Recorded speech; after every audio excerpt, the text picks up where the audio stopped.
Hello and अस्सलाम वालेकुम। Programme talk shock के लिए मैं हूं एजाज सैयद और मैं हूं आसिफ बशीर चौधरी। आज के टॉक शॉक में हम दो इश्यूज के ऊपर बात करेंगे। सबसे पहले हम बात करेंगे इसराइल और ईरान के सीज फायर के ऊपर, और साथ ही साथ कल रात को जो वाकयात हुए हैं या गुज़िश्ता 24 घंटों के जो अहम तरीन वाकयात हुए हैं उसमें पाकिस्तान कॉन्टेक्स्ट क्या है, इसके ऊपर बात होगी। दूसरी हम बात करेंगे कौमी असम्बली में, पार्लियामेंट में बजट की प्रोसीडिंग हो रही है और सूबों में भी बजट पास हो रहा है। तो दो डेवलपमेंट्स हुई हैं, एक कौमी असम्बली में, पार्लियामेंट में एक डेवलपमेंट हुई है, और एक खैबर पख्तूनख्वा की असम्बली में बजट के हवाले से अहम डेवलपमेंट हुई है।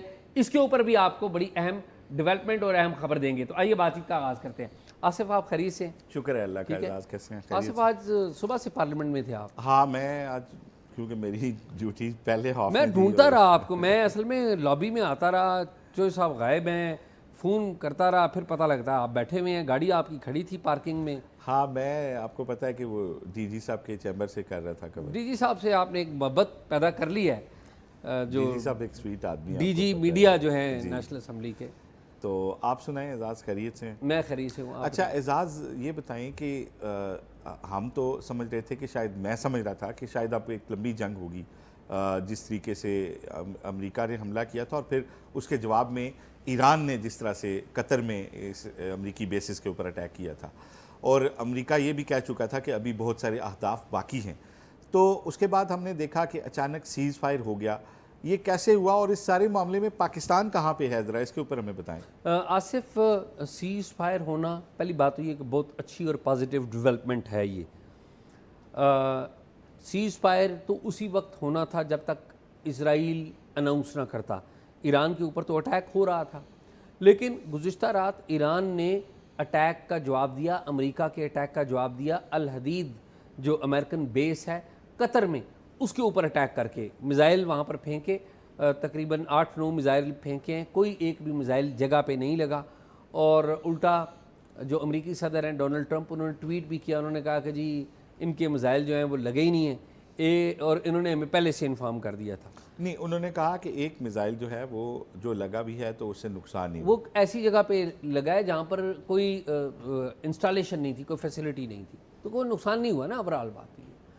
तो उसके बाद जो डोनाल्ड ट्रंप है उन्होंने कहा कि जी सीज़ फायर होना चाहिए, खामोशी होनी चाहिए। ईरान तो मुसलसल एक ही बात कह रहा था कि जी देखें, जब तक इसराइल हम पर बम गिरा रहा है हम उसका जवाब देंगे। तो फिर इसराइल ने भी जो है वो सीज़ फायर का ऐलान किया, और फिर बाद में जब सीज़ फायर का ऐलान हुआ भी तो बाद में कुछ खबरें आती रहीं। जरमिच हैं उनके वज़ीर ख़ज़ाना, छोटी मोटी चीज़ें चलती रहती हैं पाकिस्तान इंडिया सीज़ फायर के बाद भी, आपको पता है ना थोड़ा। तो अच्छा, कतर पे जब अटैक हुआ तो वो तो लग रहा था कि शायद ये अब सारे अरब में ये लड़ाई फैल जाएगी। अच्छा आसिफ, अरब में जो सबसे अहम और रेलेवेंट मुल्क है वो हमारा सऊदी अरेबिया है, ठीक है। सऊदी अरेबिया ने कतर पर जो हमला किया गया उसकी बड़ी खुला अंदाज में ईरान की मज़म्मत की है, और रात को ही सऊदी जो वज़ारत दिफा है, सऊदी फॉरेन मिनिस्ट्री है, उन्होंने रात को ही बयान जारी कर दिया था। पाकिस्तान ने ये जो बयान है कि कतर पर हमला, उसका जो रद्द-ए-अमल है फॉर्मल, जो हुकूमत पाकिस्तान का रद्द-ए-अमल है वो आज सुबह 11 बजे, कम अज़ कम 12-15 घंटों के बाद जारी किया है। और ये जो ताख़ीर है उसकी वजह यह है कि पाकिस्तान के लिए बड़ा मुश्किल था। क्या मुश्किल था कि एक तरफ ईरान है, दूसरी तरफ कतर है। ईरान के साथ भी पाकिस्तान के बड़े करीबी ताल्लुकात हैं, पड़ोसी हैं, ठीक है।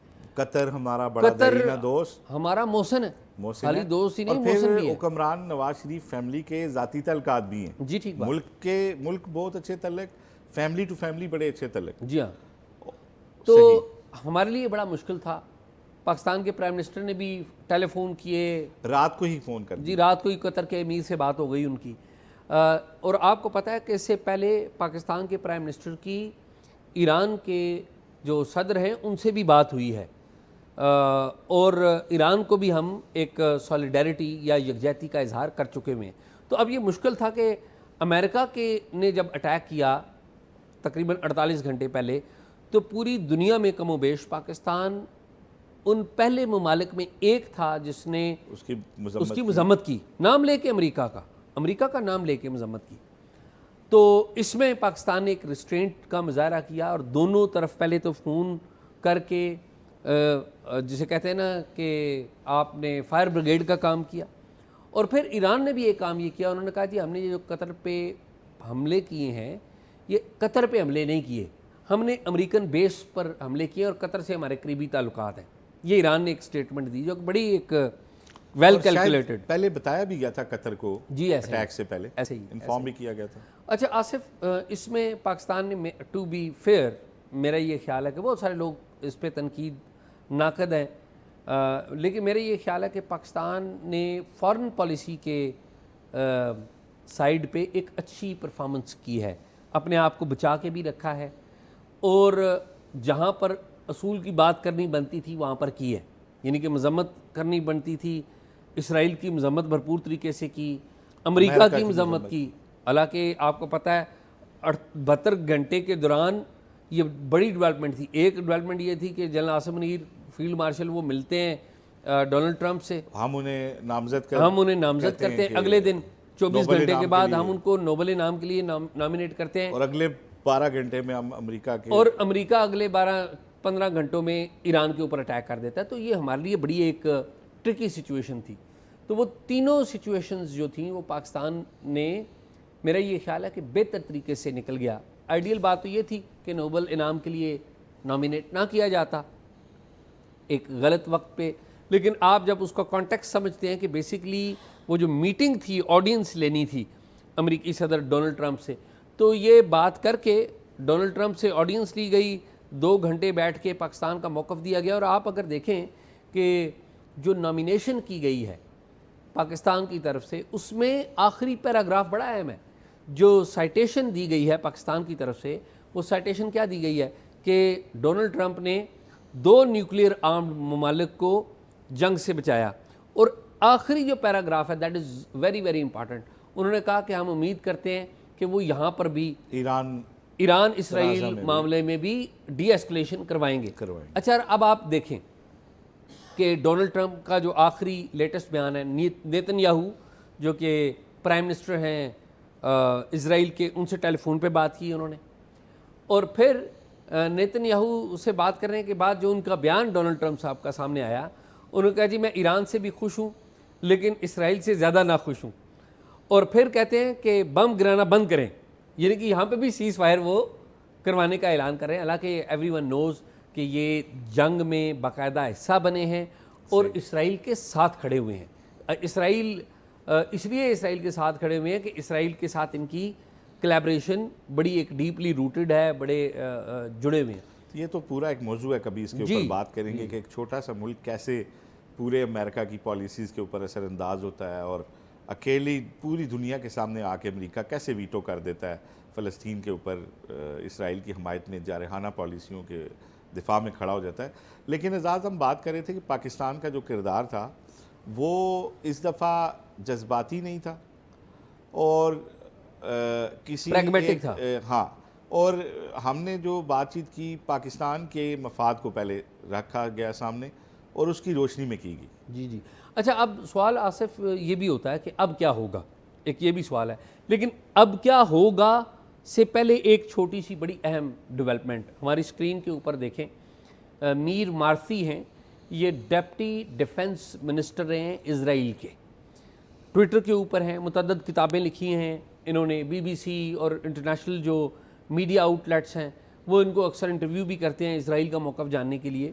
इन्होंने एक ट्वीट किया है 15 जून को और 18 जून को फॉलोअप में, और ट्वीट में क्या कहा है उन्होंने कहा है कि ईरान के बाद पाकिस्तान, यानी कि और फिर कहते हैं पाकिस्तान भी हमसे दूर नहीं है, यानी कि इन मैनी वेज़ वो एक माइंड सेट, अगर कहीं पे कोई ख्याल किसी सिस्टम में इसराइल के में है कि हम पाकिस्तान को फॉलो करेंगे, तो वो ख्याल डिपिक्ट किससे हो रहा है?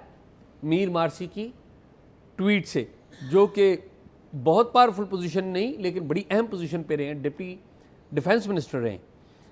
तो पाकिस्तान के अंदर एक बहुत बड़ा तबका समझता है कि ईरान के बाद पाकिस्तान की बारी है, और अमेरिका अभी ये जो सीज़ फायर हुआ है उसमें ये कह रहे हैं कि देखिए हमने ईरान का जो न्यूक्लियर प्रोग्राम है बिल्कुल ख़त्म कर दिया है। अब ईरान, याद रखिए, ईरान वो मुल्क है जिसके पास न्यूक्लियर का नॉलेज था, और पाकिस्तान वो मुल्क है जिसके पास न्यूक्लियर हथियार है। तो फ़र्क भी होता है। आप देख लें, जिनके पास न्यूक्लियर का नॉलेज था उनके ऊपर तो आपने अटैक कर दिया है, लेकिन पाकिस्तान के आर्मी चीफ को आप बुलाकर खाना खिला रहे हैं, लंच दे रहे हैं, एक फ़र्क भी तो है ना। ठीक है कि जिनके पास गन है, एक इस दुनिया में गन वालों से बात होती है, या ताकत वालों से, या मईशत वालों से बात होती है। Power talks to power. जी, पावर टॉक्स टू पावर।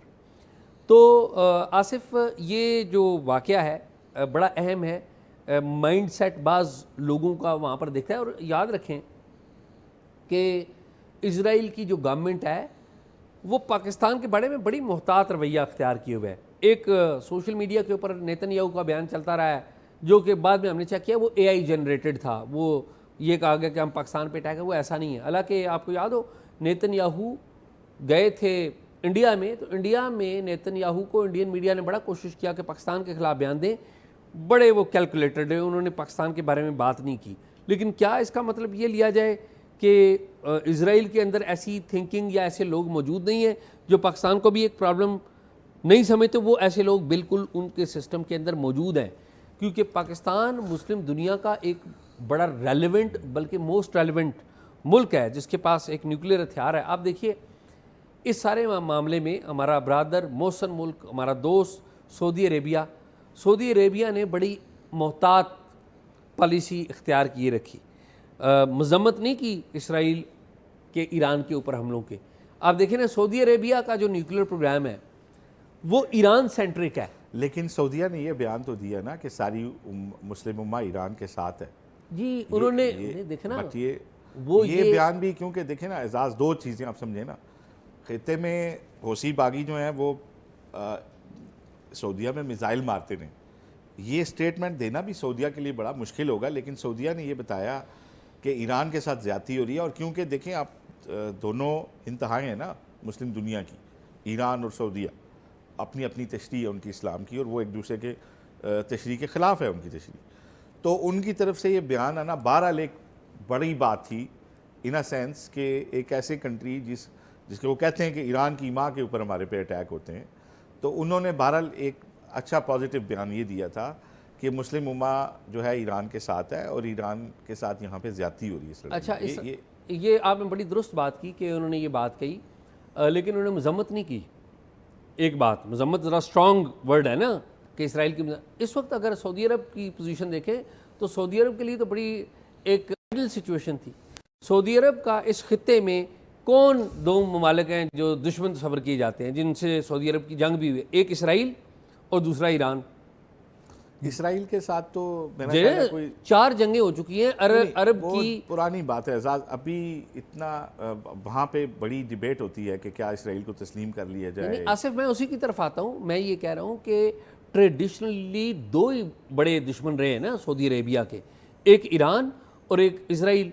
अब अब्राहमिक अकॉर्ड जब अमेरिका ने इंट्रोड्यूस करवाया कि हम मुस्लिम दुनिया की सुलह होगी इसराइल के साथ, तो उसमें क्या कहा जा रहा था कि इसराइल कबूल करेगा, सऊदी अरेबिया इसराइल को कबूल करेगा। और सऊदी अरेबिया अकेला नहीं था, 3 मुल्क थे, सऊदी अरेबिया, इंडोनेशिया और पाकिस्तान। इन 3 मुल्कों ने अब्राहमिक अकॉर्ड के तहत कबूल करना था। तो वो तो 7 अक्टूबर को 2023 को हमास ने अटैक कर दिया इसराइल के ऊपर, जिसके नतीजे में एक बहुत बड़ी कीमत अदा करनी पड़ी उन मजलूम फ़लस्तीनियों को, जिनको उन्होंने मार दिया, एक जेनोसाइड कर दी, रबल बना दिया उस सारे इलाके को।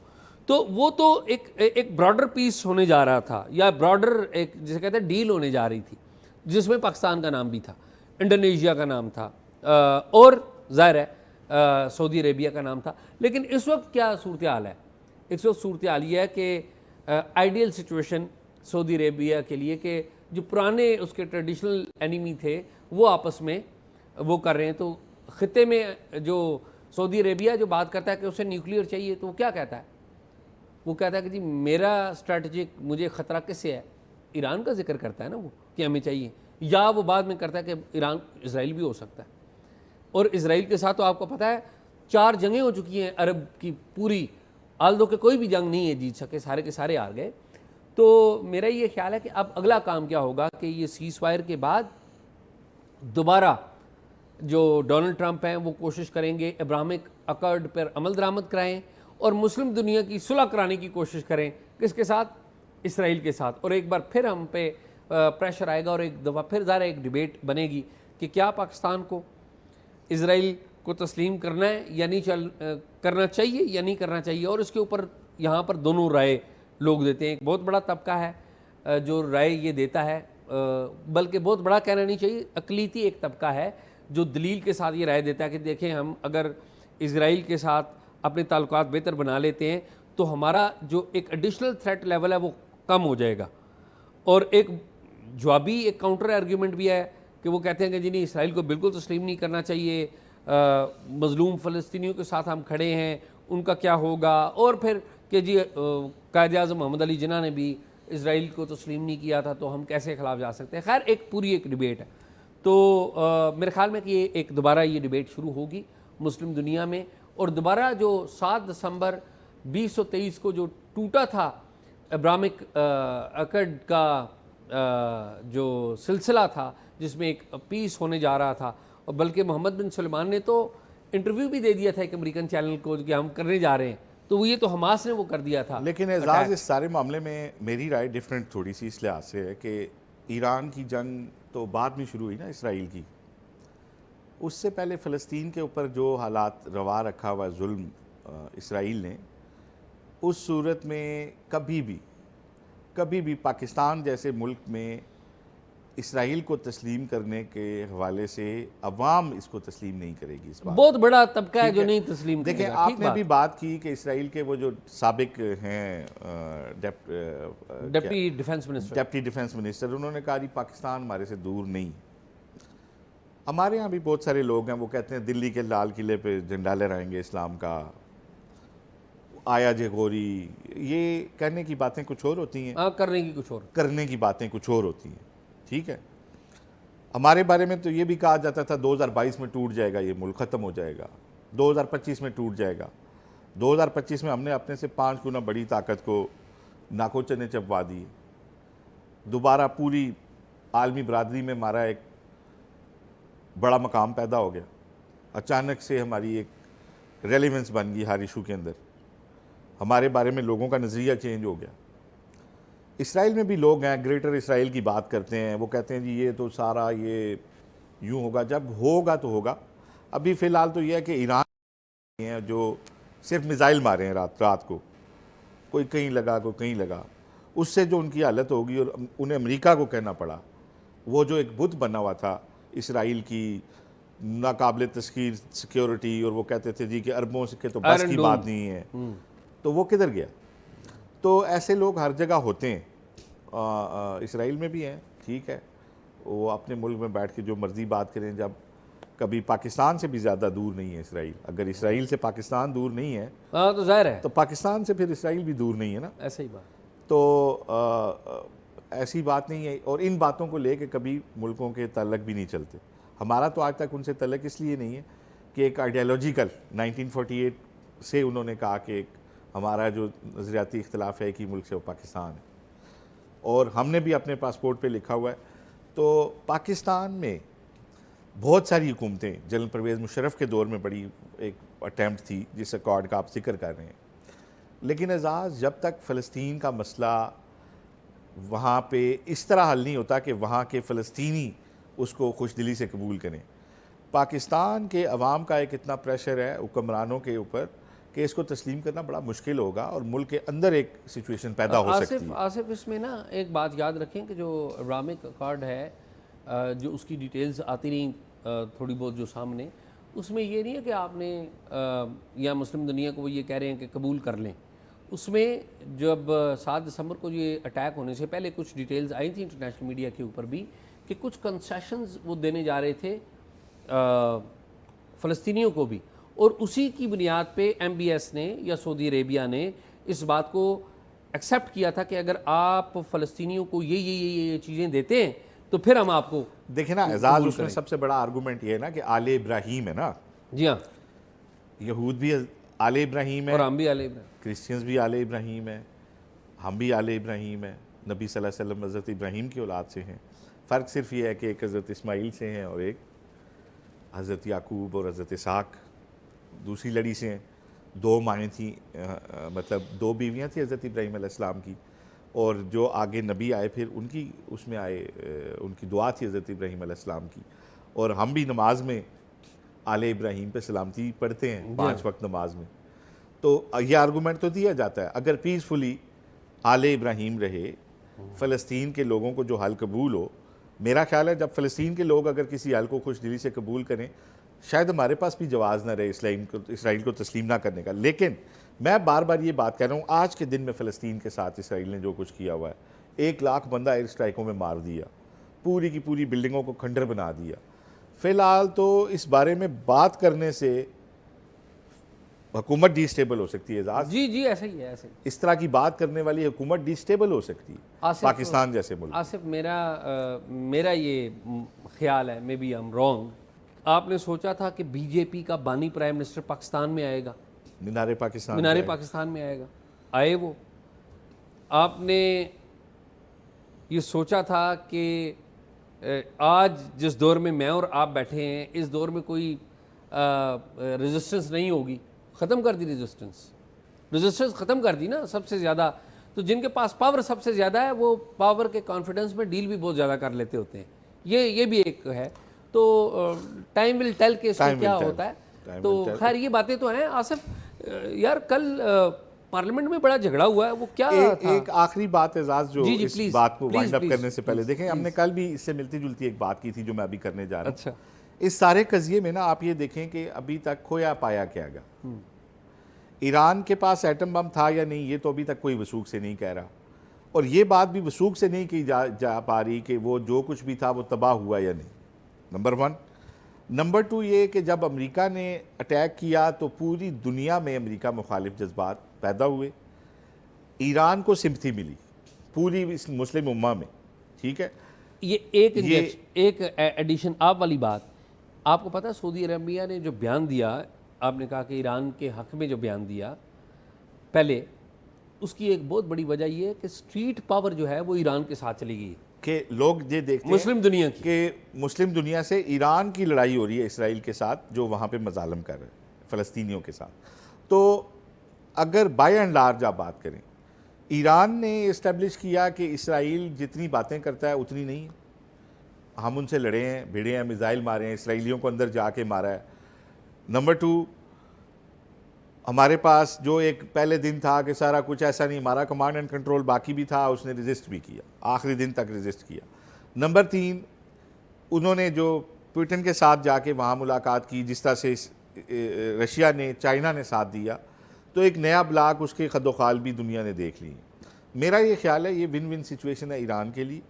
इसराइल जो अपने मकासद लेके गया था, ना तो वहाँ रिजीम, मैं समझता हूँ रिजीम चेंज का आइंदा के लिए भी रास्ता बंद हो गया, मुस्तकबिल करीब में वो कोई ऐसा चांस जी, मौजूदा हुकूमत ज़्यादा पॉपुलर हो गई है ईरान की, और मुस्लिम दुनिया में भी उनका जो एक इमेज था वो बेहतर हो गया। लेकिन आसिफ, मैं एक बात पता है क्या हूँ, जिस बात का मुझे बड़ा दुख है कि ईरान के साथ पाकिस्तान ने जो भी किया वो सामने है।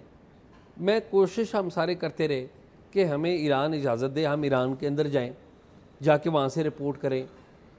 ईरान ने और लोगों को इजाज़त दी, पाकिस्तानी मीडिया को नहीं उन्होंने इजाज़त दी।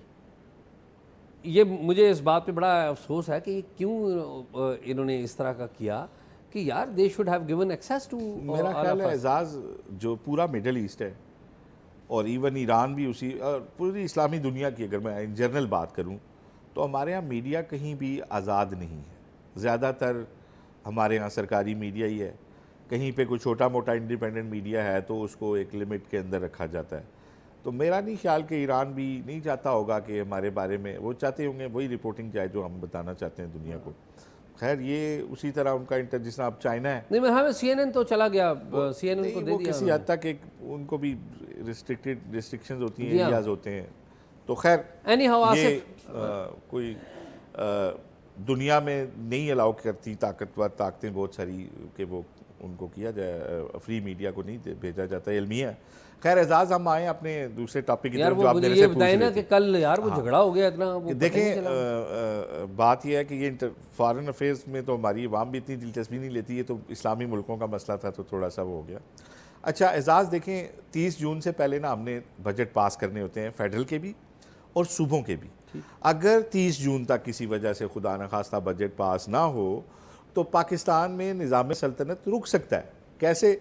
यकम को सैलरी नहीं मिलेगी किसी बंदे को, जिस मिनिस्ट्री का बजट नहीं पास होगा उनके लोगों को तनख्वाह नहीं मिलेगी, ठीक, उसके एक्सपेंस रुक जाएंगे, उसकी वर्किंग ज़ीरो हो जाएगी। देखिए ना, एक्सपेंस नहीं है, आपके पास पैसे नहीं है तो आप कैसे चलाएंगे अपनी मिनिस्ट्री को। इसी तरह सूबों के अगर बजट पास नहीं होते तो सूबाई मुलाजमीन की तनख्वाहें रुक जाएंगी, सूबे का जो निज़ाम है वो सारा रुक जाएगा। सूबे बुनियादी इशूज़ को, एजुकेशन को, हेल्थ को, लॉ एंड ऑर्डर को डील करते हैं, वो तो सारा निज़ाम हुकूमत से जो है वो तलपट हो जाएगा। तो दो अहम वाक़यात हुए हैं इस दफ़ा बजट के दौरान।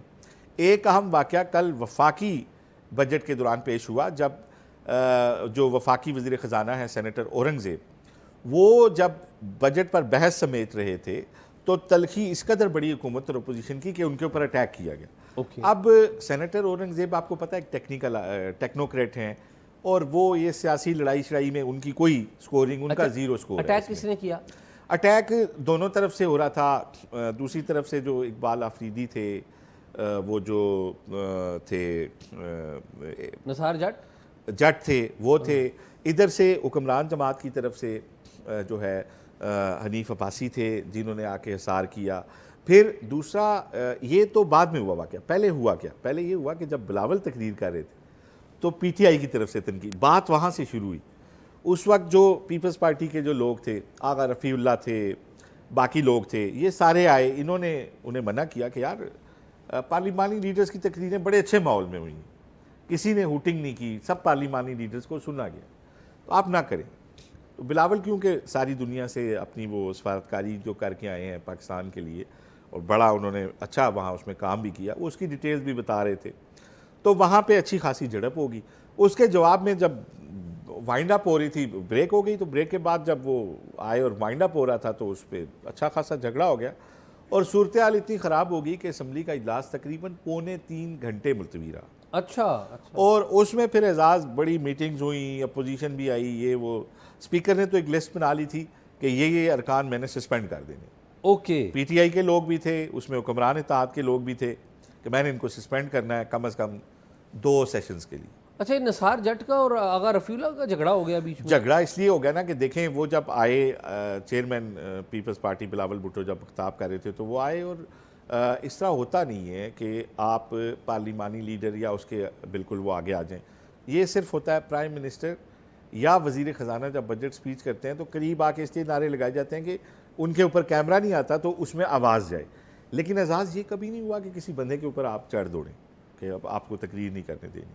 तो जब औरंगज़ेब जो थे उनके ऊपर तो फिज़िकल एक वो हुआ, अटैम्प्ट हुई, तो उसके बाद फिर बड़ी लंबी चौड़ी जेल के पहले तो पीटीआई मान नहीं, हमने नहीं करना, उन्होंने कहा जी सस्पेंड करते हैं। दोनों तरफ से बंदे, वीडियो आ गई थी और उसमें एजाज़ ये हुआ कि जो हमारी असम्बली के जो मुलाजिम हैं, जो सिक्योरिटी के लोग हैं, उनको गालियाँ भी दी गई, माँ बहन की गालियाँ उनको दी गई। ठीक है, तो स्पीकर ने कहा कि इन लोगों की जो है ना, ये तो मूव होते हैं यहाँ पे, हम ये तो ना हुकूमत के लोग हैं ना अपोजिशन के लोग हैं, ये इस पार्लियामेंट के लोग हैं। इनको जिसने गालियाँ दी हैं, जिसने मैन हैंडलिंग इनके साथ की है, इनको तो मैं फिक्स करूँगा, बिल्कुल किसी कीमत पे मैं इनकी इज्जत पे हर्फ नहीं आने दूंगा। उसके बाद फिर जब सूरत हाल पीटीआई को भी नज़र आई कि खासी गर्म हो गई है, तो उन्होंने कहा जी अच्छा इसको ख़त्म करते हैं, हम सारे आपस में माफ़िया मांग। फिर एक अकॉर्ड हुआ, एक नया अकॉर्ड हुआ कल, और उसमें एजाज़ एक बात तय हो गई, आइंदा अगर कोई बंदा किसी बंदे के साथ नेशनल असम्बली में फिज़िकल होगा, बेशक जाके उसके साथ टकरा जाए, उस बंदे को विद इमीडिएट इफेक्ट जो है स्पीकर सस्पेंड करेंगे। ये बात तय कर ली गई है, आज बताया गया स्पीकर ये की तरफ जी, से। और लिख के इसको एग्री किया सबने कि ये कोई बात नहीं है। देखें, ऊपर बच्चे आए हुए थे, सक्कर से आए हुए थे, कुछ और यूनिवर्सिटीज़ के बच्चे आए हुए थे। अब वो क्या मैसेज है? वो क्या मैसेज लेके गए होंगे कि यार इस पार्लिमान में किस तरह के लोग हैं।